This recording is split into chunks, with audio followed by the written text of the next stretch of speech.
quand vous avez une situation par exemple comme ça, quand vous avez une situation par exemple où il y a des co-indivisaires qui sont dans une relation conflictuelle, vous pouvez approcher un des co-indivisaires et lui dire que est-ce que tu sais même que la loi te permet de retirer ta part du titre foncier indépendamment de la vie des autres? C'est-à-dire que la loi dit que nul n'est censé rester indéfiniment dans l'indivision. Parce que même la loi a prévu que, en fait, il y aura les problèmes, c'est compliqué. Et donc, vous pouvez aider quelqu'un à lui dire que, bon, vous êtes là, vous êtes 12, il y a 10 hectares. Ou bien vous êtes 12, il y a 12 hectares, pour faire simple. On peut aller en justice. Comme on est 12, ça veut dire que chacun a maximum 1 hectare. On peut aller en justice et on décide de 1 hectare, c'est 10 000 mètres carrés. On peut aller en justice, on dit au juge que nous, on va sortir avec 9 500 mètres carrés ou 9 000 mètres carrés. Vous voyez un peu? Et vous dites au gars que bon, moi, je t'aide à faire ça. Et si ça aboutit, tu me donnes 3 000 mètres carrés. Selon ses problèmes, selon les difficultés qu'il a, il peut vous dire oui. Vous voyez un peu? Surtout pour le cas des femmes. Parce que les femmes, parfois, sont dans des oui, parce que dans les familles, parfois, on va dire aux femmes que non, moi, vous allez vous marier, vous allez partir là-bas. Tu vas partir, tu n'as droit à rien. Et les frères peuvent la torturer. Or, avec un mécanisme comme ça, vous pouvez lui dire que moi, je peux t'aider à récupérer 7 000 mètres carrés et les 2 000 du dessus, je prends. Et là, encore pareil, c'est votre connaissance des mécanismes fonciers et vos maîtrises des démarches administratives, en fait, qui peuvent vous permettre de tirer votre épingle du jeu. Oui, chef. Dans le cas précédent, si un des co-indivisaires est décédé, oui. Et il y a un jugement de l'hérédité, oui. Est-ce que celui qui a été désigné peut par exemple son copie pour les enfants s'il Non, normalement, en fait, il faut que... Non, et on désigne, dans le jugement d'hérédité, on désigne souvent un administrateur des biens. Oui. Mais dans le cadre de l'indivision et de ce qu'on appelait de ce qu'on va appeler plutôt la mutation. Donc. Parce que quand il y a un titre foncier, il y a 10 personnes, ou bien il y a 4 personnes. Quand l'un décède, ce qu'on doit faire pour mettre le titre foncier à jour, c'est la mutation par décès du titre. Et donc, en fait, on va prendre la 4e personne et on va le remplacer par ses ayants droit. Même s'il y a donc un administrateur de biens, on va mettre le nom de tous les ayants droit. Parce qu'il s'agit en fait de donner en fait à ces ayants droit leur héritage. On n'est pas en train de dire qu'on fait le partage entre eux, non.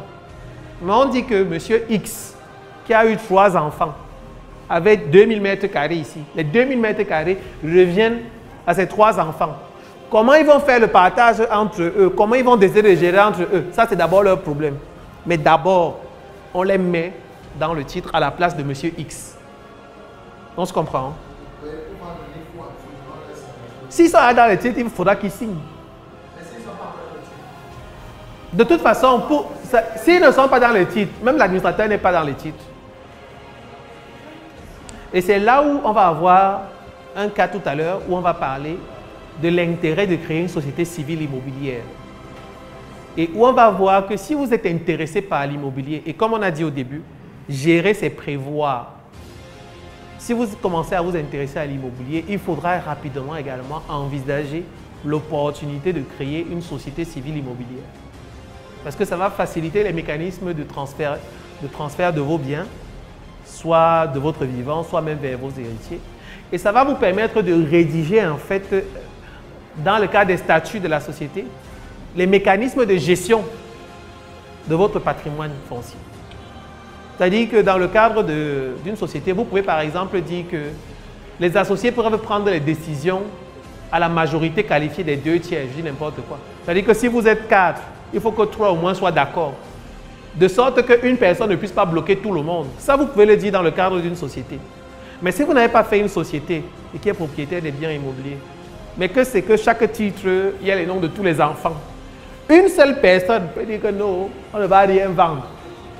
On va tous souffrir ici. Là.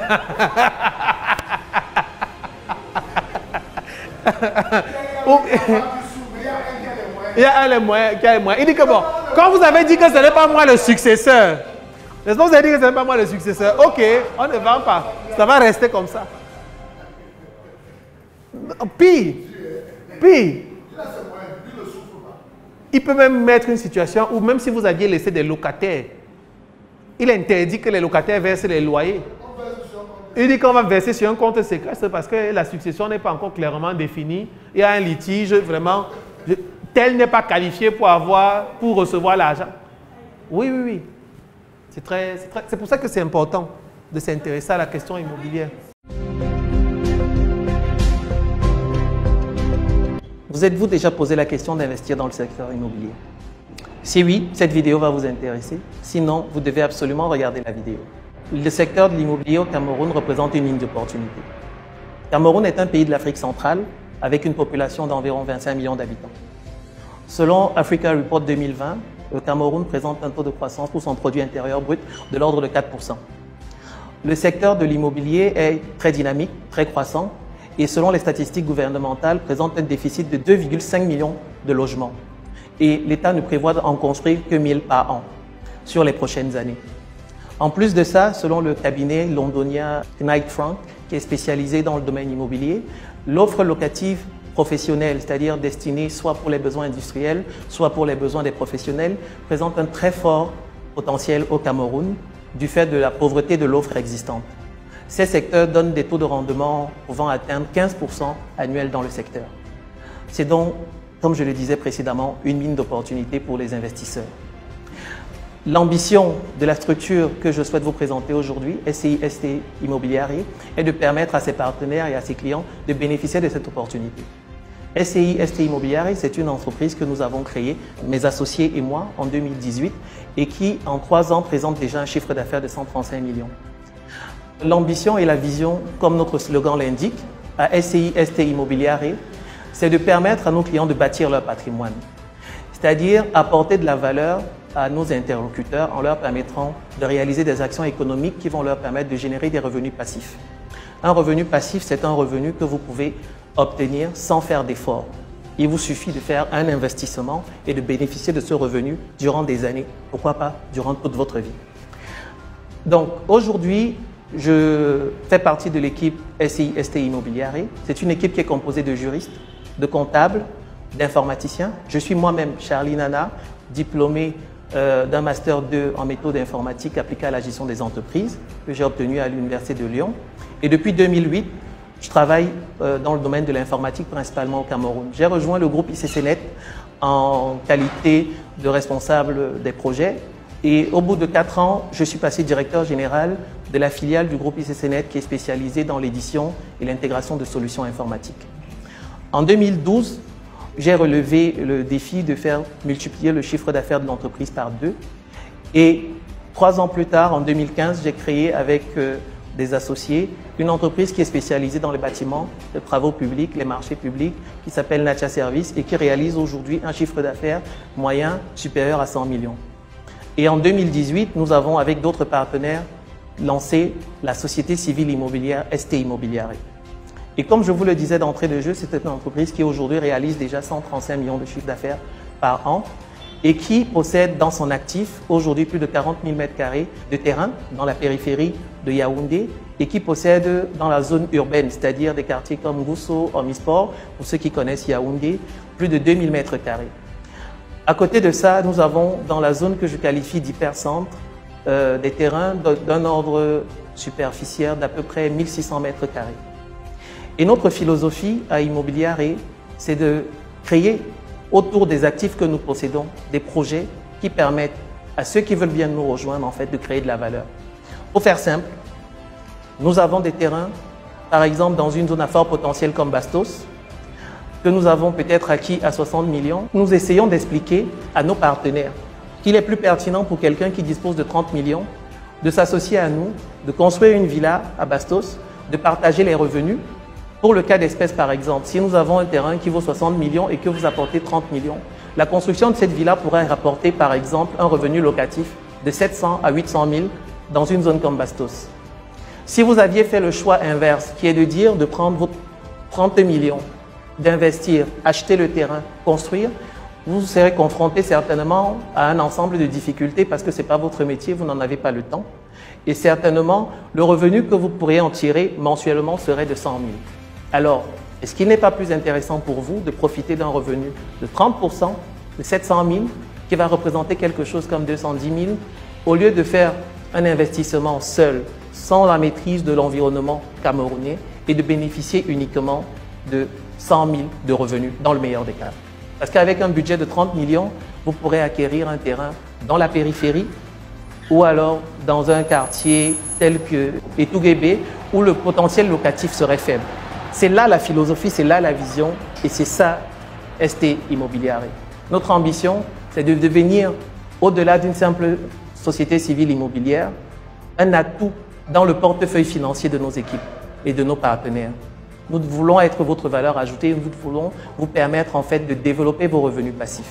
Après vous avoir fait ce petit topo, je souhaite m'appesantir désormais sur le projet Office One.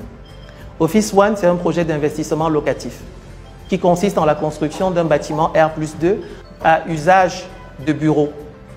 L'idée, c'est de profiter d'un terrain dont nous disposons, qui est situé dans l'hypercentre de Yaoundé, et de bâtir à cet endroit un bâtiment R+2 qui sera capable d'offrir des prestations professionnelles de bureau. Et nous appuyons sur les données du cabinet Knight Frank et selon l'étude Africa Report 2020, le potentiel locatif des immeubles de standing en centre-ville à Yaoundé est évalué à peu près à 22 $ par mètre carré par mois, c'est-à-dire 13 000 francs CFA à peu près par mètre carré par mois. Le projet Office One fera l'objet d'une superficie utile d'à peu près 742 mètres carrés, ce qui va nous donner un potentiel locatif qui peut varier entre 4 300 000 par mois, voire 8 millions par mois. Quand je dis ça, il est énormément important pour vous de relever qu'avec cette activité, nous pourrions générer une marge brute de 72%, soit 38 millions par an. C'est dire qu'en moins de 4 ans, voire en 5 ans, si nous atteignons seulement un niveau locatif de 50%, nous basons sur les données du cabinet Knight Frank, nous pourrions reconstituer avec les marges brutes réalisées l'ensemble des sommes investies pour la réalisation du projet. À côté de ça, dans le cadre de ce projet, nous pensons mettre en place un comité de direction qui pourrait être composé d'un certain nombre d'investisseurs, desquels vous ferez certainement partie, et qui aura la possibilité, via un reporting mensuel, de suivre l'exécution du projet et avoir la visibilité sur l'état des finances de l'entreprise au quotidien. Nous pensons également recruter pour la mise en œuvre du projet un cabinet agréé et certifié ISO pour assurer la maîtrise d'œuvre du projet. Cela permettra de garantir la fin des travaux, la qualité des travaux et surtout de pérenniser le projet.